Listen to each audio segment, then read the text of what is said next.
Hi mga kautoy! Ako nga pala ang inyong Kuya Marvin at welcome nga pala sa aking channel.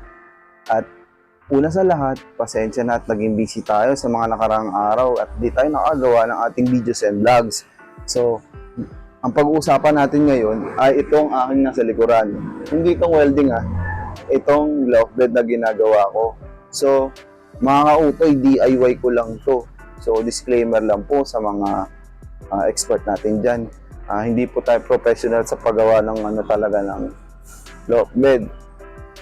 Lalo na di tayo magaling mag-welding. So DIY lang lahat. Inaral lang natin lahat ito sa ating sarili. So yun lang po mga kautoy.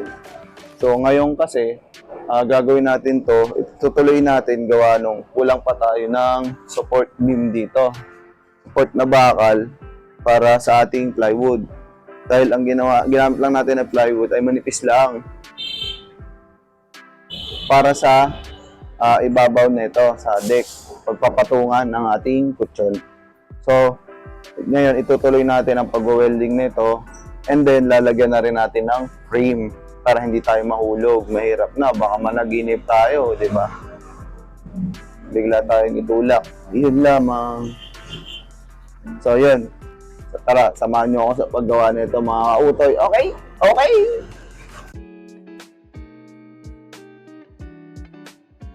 Inumpisahan na nga pala nating magsukat ng bakal mga kautoy para makat na using our angle grinder.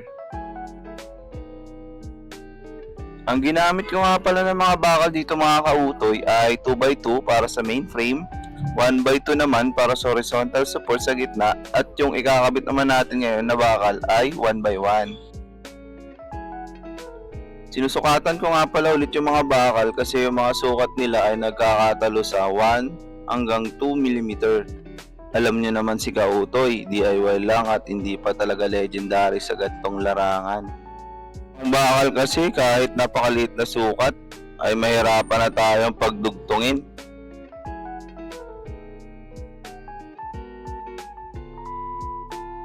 Kagaya na lang ng na-experience ko sa dati kong work. Napakahigpit sa sukat ng mga engineer at machinist na nakatrabaho ko. Kasi kahit lang ang sobra at kulang ay hindi pasado sa kanila. At tama nga naman talaga sila, base na din ngayon sa mga na-experience ko.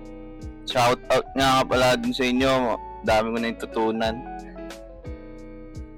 Kada cut ko nga pala, win-weld ko na yung bakal pero spot-spot lang. Pagka kasi finul-weld mo agad at nagkamali ka sa pagdikit ng bakal, matinding umaklasan talaga gagawin mo. Nagawa ko lang paulit-ulit yung pagputol at pag-spot sa bakal kasi alam niyo naman na lang ang pagkakaiba, mahirapan na tayong ipagdikit ang bakal.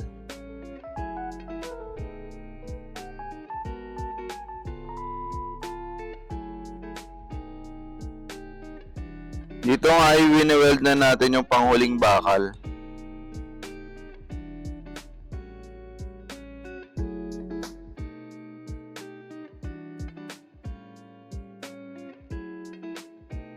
At after nating ma-weld na yung mga bakal, ipo-full weld naman natin na ngayon.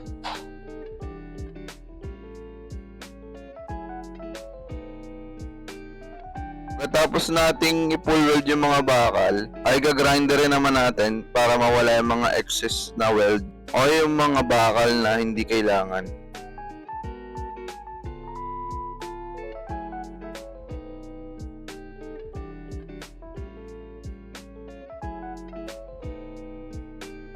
At ito na nga, tapos na nating lagyan ng additional bakal or frame ang ating loft bed. So, yun nga mga kautoy, as you can see, wow, English yan. So, nakita nyo yan, okay na. Nagawa na natin siya ng support bar dito para sa ilalim kasi para ito dumiretso kasi medyo malaki yung natin, tapos manipis. Yan, manipis lang. So, gumawa tayo ng support para dito. Then, ang next natin gagawin ngayon mga kautoy ay ito. Gagawa tayo ng railing sa gilid para, yun nga, pag baka managinip, mahulog tayo. Yun mga kautoy, yun ang next natin gagawin. Okay,